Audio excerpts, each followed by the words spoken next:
जय हिंद। मैं राजरत्न अम्बेडकर। आप लोगों ने कई बार मुझे आपके राज्यों में, आपके जिलों में सुना होगा, कई न्यूज चैनल्स पे, डिबेट पे आपने सुना होगा, मगर वहां पर जाने से या किसी प्रोग्राम में जाने से कोई कोई बात जो हम कहना चाहते हैं वो पूरी तरह से रख नहीं पाते। इसलिए आज खास मैं आपके सामने रूबरू होकर एक महत्वपूर्ण विषयों पर आपके सामने बात रखना चाहता हूं।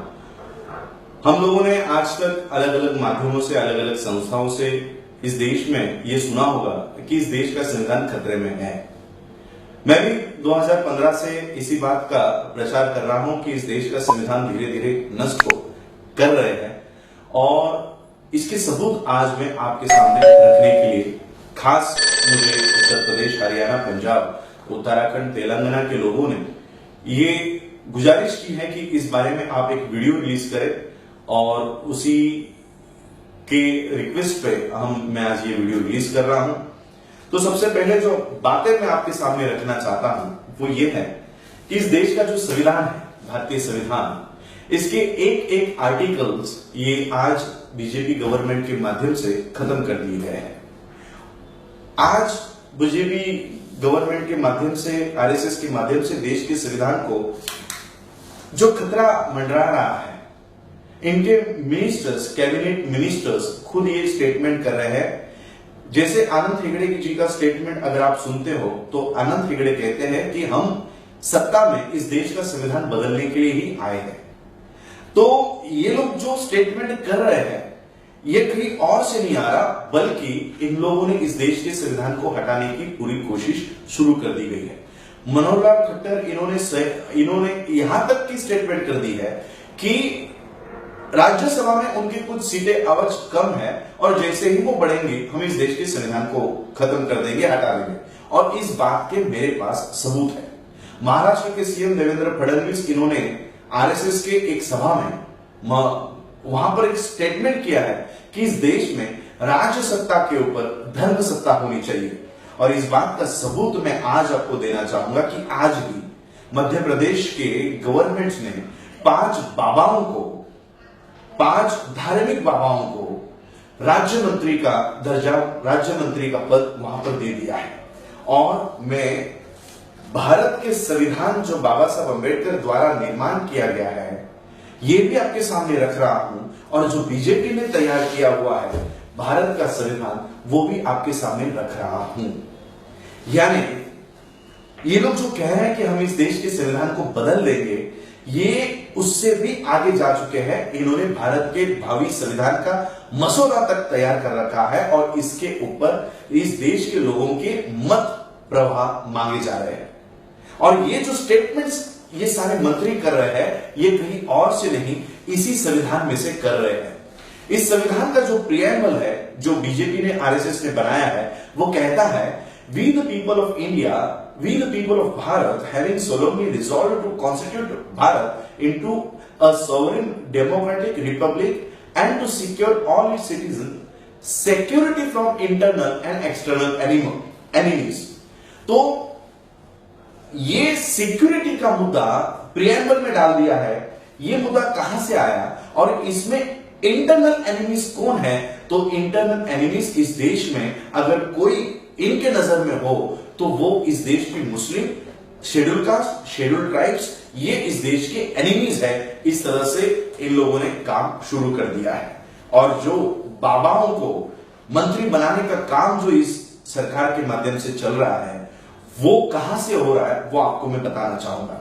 इन्होंने जो भारत का स्ट्रक्चर बनाया है, द यूनियन में ये कहते हैं कि इस देश का जो स्ट्रक्चर होगा वो स्ट्रक्चर होगा इलेक्शन कमीशन के ऊपर होगा एजी एंड एडवोकेट जनरल, उसके ऊपर होगा CAG, controller and auditor general, उसके ऊपर होगी जुडिशरी, और उसके ऊपर इन्होंने एक एडिशनल सभा तैयार की है, उसका नाम है रक्षा सभा।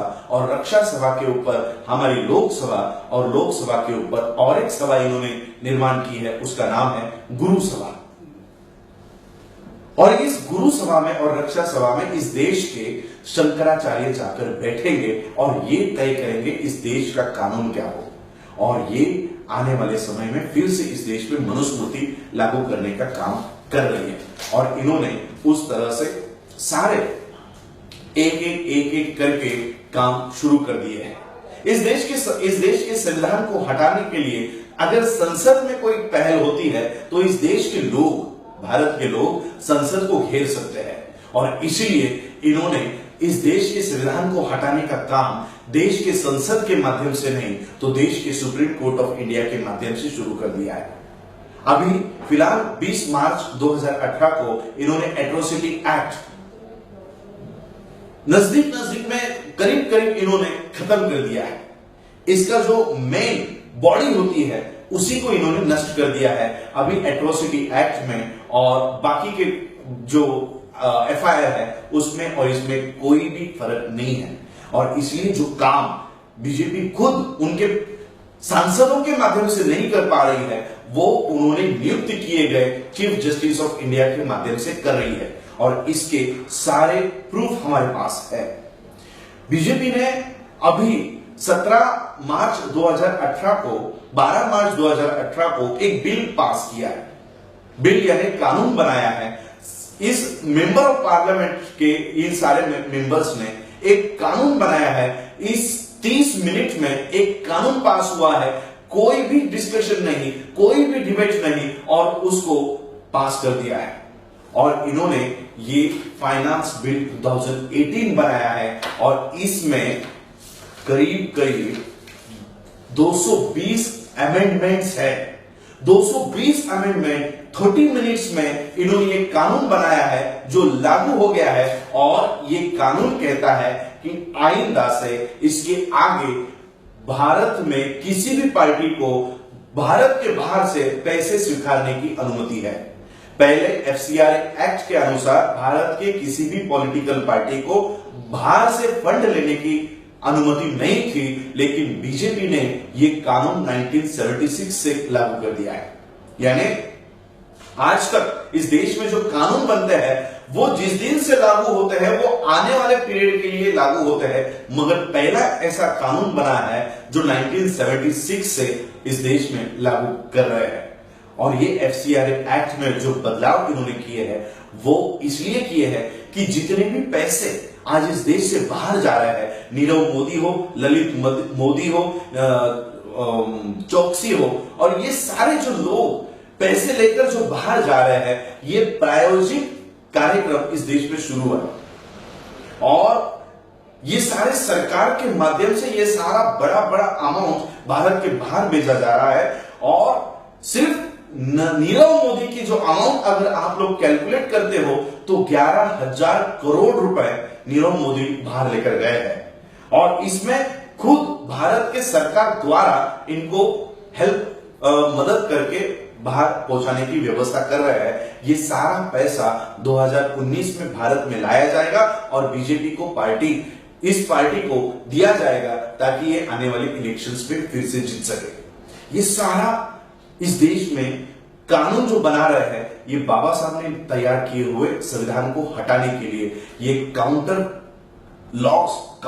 कानून इस देश में बनाए जा रहे हैं। और इसलिए मैं आपके सामने कुछ ये जो मुद्दे हैं ये आपके सामने रखने जा रहा हूं। देखिए, सुप्रीम कोर्ट ने ये जजमेंट दी है। सुप्रीम कोर्ट ने जजमेंट दी है 8 अक्टूबर 2013 को।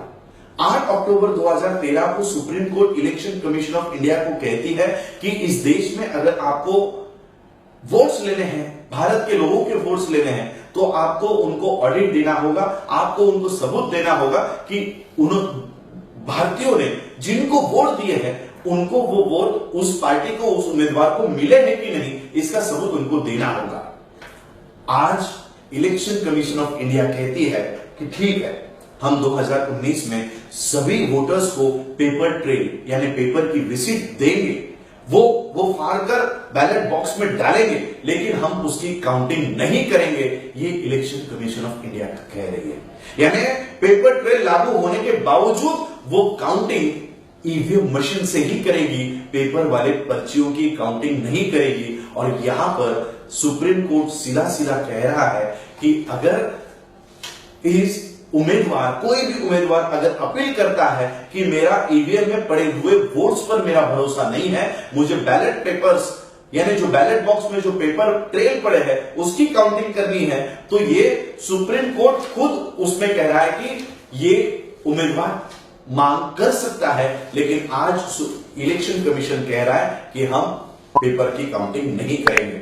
तो ये इस देश के डेमोक्रेसी को, इस देश के लोकशाही को खत्म करने का काम इस देश में शुरू हो गया। और ये मैं नहीं कह रहा, ये इस देश के सुप्रीम कोर्ट के टॉप मोस्ट जजेस इस प्रेस कॉन्फ्रेंस लेकर भारत के लोगों के सामने ये बात कह रहा है। जे चिलामेश्वर हो, जस्टिस गोगोई हो, जस्टिस लोकूर हो, जस्टिस जोसेफ हो, ये सुप्रीम कोर्ट के 4 टॉप मोस्ट जजेस, इन्होंने प्रेस कॉन्फ्रेंस लेकर कहा है कि भारत के ये जो पिलर्स है, जैसे सुप्रीम कोर्ट का जुडिशरी का एक पिलर है, मीडिया का पिलर है, जो एग्जीक्यूटिव का पिलर है और एडमिनिस्ट्रेटिव का पिलर है, ये सारे पिलर्स को गिराने का काम शुरू हो गया है।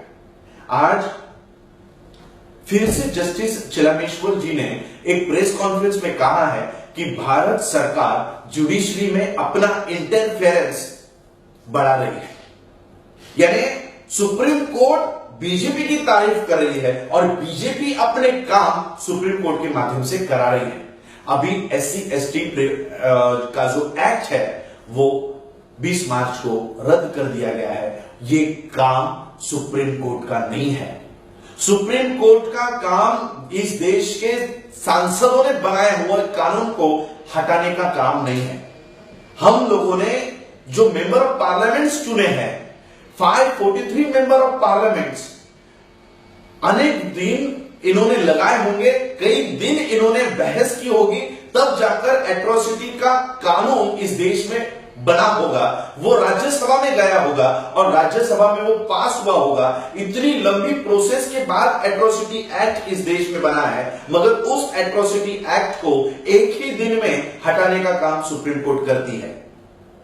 सुप्रीम कोर्ट को यह पता है कि सुप्रीम कोर्ट को यह अधिकार नहीं है कि वो पार्लियामेंट के किसी आदेश को या पार्लियामेंट के किसी कानून में इंटरफेरेंस करे। सुप्रीम कोर्ट का काम केवल बने हुए कानून को इंटरप्रेट करने का काम है, इंटरफेयर करने का नहीं है। लेकिन आज सुप्रीम कोर्ट जुडिशरी ये आपकी पार्लियामेंट का काम करने लग गई है। यानी जो काम संसद को करना चाहिए, सांसद को करना चाहिए, वो काम सुप्रीम कोर्ट के जजेस कर रहे हैं। और इसलिए ये बातें मैं आपके सामने रख रहा हूं कि इस देश की डेमोक्रेटिक जो कंडीशन है वो खतरे में है। और इसीलिए मैं आप सभी लोगों को, शेड्यूल कास्ट के हो, शेड्यूल ट्राइब्स के हो और ओबीसीज के हो, माइनॉरिटीज के हो, खासकर मुस्लिमों के हो, मैं उन सभी लोगों को अपील करना चाहूंगा कि आज मैं बाबा साहब के परिवार का एक सदस्य होने के नाते और इस देश का एक जागरूक नागरिक होने के नाते ये जो बातें आज मुझे पता चली है, ये बातें ज्यादा से ज्यादा लोगों तक जाए। और इसके लिए हम लोगों ने जो आंदोलन पुकारा है, ये आंदोलन तैयार करने के लिए, ये आंदोलन को सक्सेस करने के लिए, सफलता मिलाने के लिए 1 साल से मैं फील्ड वर्क कर रहा हूं। और पंजाब, हरियाणा, उत्तर प्रदेश, तेलंगाना, आंध्र प्रदेश, महाराष्ट्र के कई भागों में मैं इस कैंपेन को कर रहा हूं कि आने वाले संविधान दिन पर यानी 26 नवंबर 2018 को हम एक रैली करने जा रहे हैं जो दिल्ली में होगी और दिल्ली को घेरने का काम हम उस दिन कर रहे हैं। लेकिन इस रैली को सक्सेसफुल ना बना पाए, इसलिए खुद गवर्नमेंट इस माध्यम से हमारे ही लोगों में बाइफर्केशंस तैयार करके, फ्रैक्शंस तैयार करके इस रैली को कमजोर करने का काम आने वाले समय में करेगी। और ये इन्होंने शुरू कर दिया है। 2 अप्रैल 2018 को भारत बंद का नारा दिया गया। ये भारत बंद किसने किया था, ये खुद हम ढूंढ रहे हैं कि ये भारत बंद का नारा दिया किसने। सिर्फ फेसबुक पे और व्हाट्सएप पे इसके मैसेजेस घूम रहे थे। इसका ये भारत बंद को अनाउंस करने वाला कौन है हमको पता नहीं है। और ये भारत बंद हमारे आज के जो लोग, शेड्यूल कास्ट के लोग हैं, ये सबसे ज्यादा एक्टिव लोग हैं। अपने हक और अधिकार के लिए जहां कहीं पर भी आंदोलन हो, ये पहले हाजिर हो जाता है। लेकिन इसी एक्टिवनेस का ये गैर फायदा उठा रहे हैं। हमारे प्रतिक्रियावादी होने का ये लोग गैर फायदा उठा रहे हैं। देखो, आज इस देश के मुसलमानों को हमको मानना पड़ेगा। इस देश के मुसलमानों पर बहुत सारे ये लोग उनको प्रतिक्रिया देने के लिए बहुत सारे कार्यक्रम इस देश में कर रहे हैं। गाय के ऊपर राजनीति कर रहे हैं, मुसलमानों को मार रहे हैं। लेकिन मैं उन मुसलमानों को बधाई देना चाहूंगा कि वो मुसलमान इतना होने तक प्रतिक्रिया नहीं दे रहा, और प्रतिक्रिया नहीं देने के बाद आज इस सिस्टम ने ये देखा कि मुसलमान प्रतिक्रिया नहीं दे रहा है, तो वो शेड्यूल कास्ट की ओर जा रहे हैं। और शेड्यूल कास्ट के आंदोलन खुद ही मैनेज करके इस तरह से वो हमारे आंदोलन को तोड़ने का काम कर रहे हैं। यानी खुद ही पहले आंदोलन को पुकारना है और खुद ही उसमें एंटी नेशनल एलिमेंट्स को वहां पर इन्वॉल्व करके हम लोग इस देश के कैसे विरुद्ध में है, हम लोग किस तरह से देशद्रोही है, हम लोग किस तरह से नक्सलाइट है, ये साबित करने का काम ये गवर्नमेंट के माध्यम से आने वाले समय में होगा। हम लोग इस देश के संविधान को मानने वाले लोग हैं, बाबा साहब को मानने वाले लोग हैं, और बाबा साहब के बताए हुए तरीके से आंदोलन करने वाले हम लोग हैं। लेकिन हमारे आंदोलन में फायरिंग होती है, हमारे आंदोलन में बंदूकें लाई जा रही है। ये आंदोलन पुकार कोई और रहा है, हम लोग उसमें शामिल हो रहे हैं और हमारे ही लोग मारे जा रहे हैं। और इसलिए हमको आने वाले समय में सतर्क होना पड़ेगा, हमको सतर्क रहना पड़ेगा कि ये जो आंदोलन हो रहे हैं, ये आंदोलन पुकार कौन रहे हैं? आज बीजेपी के ही माध्यम से हमारे समाज के जो दलाल लोग हैं, वो इस कार्यक्रम को देश बचाओ संविधान बचाओ संघर्ष समिति के माध्यम से हम जो देश भर में ये मूवमेंट खड़ा कर रहे हैं, उसको कमजोर करने का काम करेंगे। अनेक लोग महाराष्ट्र से, नागपुर से, पुणे से पंजाब में जा रहे हैं, हरियाणा में जा रहे हैं, उत्तर प्रदेश में जा रहे हैं, और वहां जाकर कह रहे हैं कि राजरत्न अंबेडकर के पीछे मत जाओ। ये काम शुरू हो चुका है। और ये क्यों हो रहा है? क्योंकि इस देश में अगर आंदोलन सही हाथों में हो तो उसको कभी भी हाईजैक नहीं कर सकते, और इसलिए आंदोलन भी खड़ा करना है, लेकिन वो आंदोलन बीजेपी के ही हाथों में हो। ये पॉलिसी आने वाले समय में तैयार हो रही है, और इसलिए ये आगाह करने के लिए मैं आपके सामने आज ये सोशल मीडिया के माध्यम से आ रहा हूं। बहुत शांत दिमाग से हमारे जो मूलभूत अधिकार है वो खत्म करने का काम शुरू हो चुका है। हमारे एट्रोसिटीज को खत्म कर रहे हैं, हमारी नौकरियों को खत्म कर रहे हैं, हमारे एजुकेशन को कब का खत्म कर दिया है। महाराष्ट्र में 1300 स्कूल एक ही दिन में जीआर निकालकर बंद कर दिए हैं, और महाराष्ट्र के एजुकेशन मिनिस्टर विनोद तावड़े आने वाले समय में और 5000 स्कूल्स बंद करने जा रहे हैं। बाबा साहब ने कहा एजुकेशन ये सबसे इंपॉर्टेंट की है, सबसे इंपॉर्टेंट चाबी है। बाबा साहब ने कहा शिक्षित बनो, और इसलिए इन्होंने सबसे पहले काम हमारे एजुकेशन सिस्टम को हटाने का किया है। इस देश में जो मुद्दे हम लोगों ने बनाए हैं कि हमको किन मुद्दों के ऊपर लड़ना है, वो मुद्दे हमारे तय हैं। नरेंद्र मोदी कहते हैं कि इस देश में 1 नेशन और 1 इलेक्शन होना चाहिए, यानी लोकसभा और विधानसभा की सारी इलेक्शंस एट ए टाइम खत्म हो जानी चाहिए, और 5 साल हमें किसी के सामने जाने की जरूरत नहीं होनी चाहिए।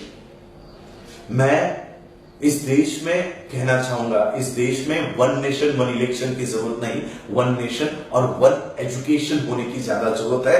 SC, ST, OBC और माइनॉरिटी के बच्चे जिन स्कूलों में पढ़ाई कर रहे हैं वो स्कूल बंद हो रही है, वहां पर डिग्रेड और निष्कृष्ट दर्जा का एजुकेशन हमारे बच्चों को दिया जा रहा है, और दूसरी तरफ रायन इंटरनेशनल, ऑक्सफोर्ड और कैम्ब्रिज जैसे स्कूलों को मान्यता दी जा रही है, जहां पर जूनियर केजी की फी 1.5 से 2 लाख रुपए की है।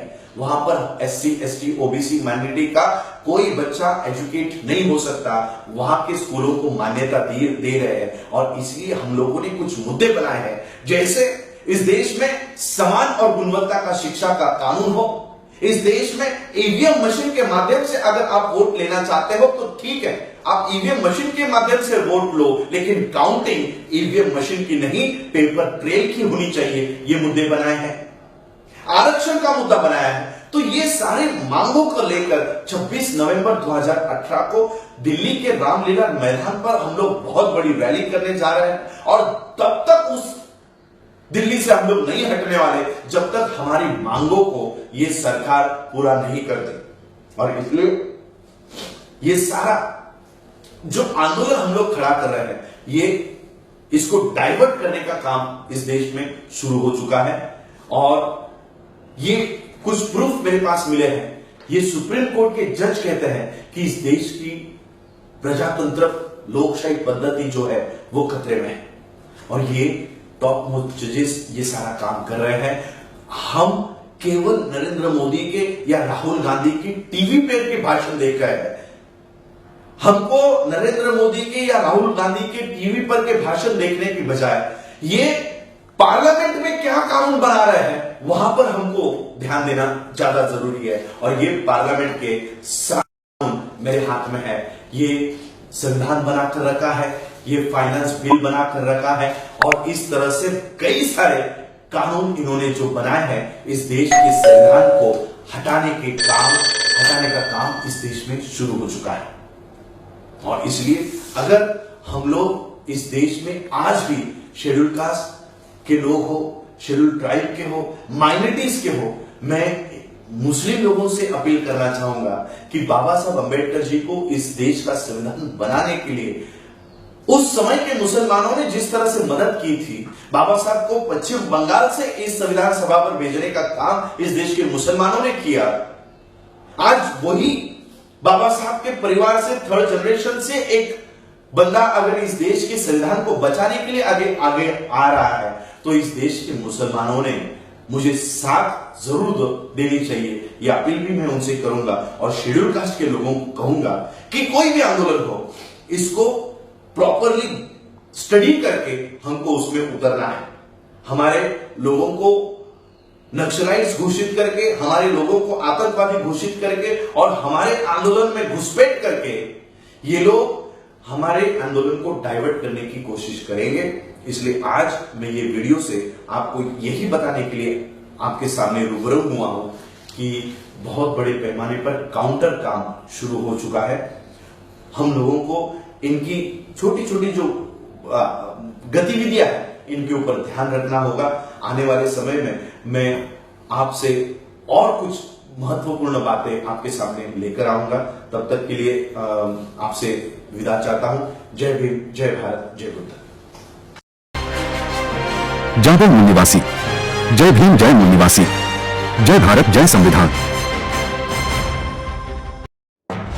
मूल निवासियों के हक अधिकारों के लिए देश में हो रहे जन आंदोलन की प्रत्येक गतिविधियों की जानकारी के लिए मूल निवासी जन आंदोलन यूट्यूब चैनल को सब्सक्राइब करें, घंटी के निशान पर क्लिक करें। वीडियो को ज्यादा से ज्यादा लोगों तक पहुंचाने के लिए वीडियो पर लाइक, शेयर और कमेंट भी जरूर करें। धन्यवाद।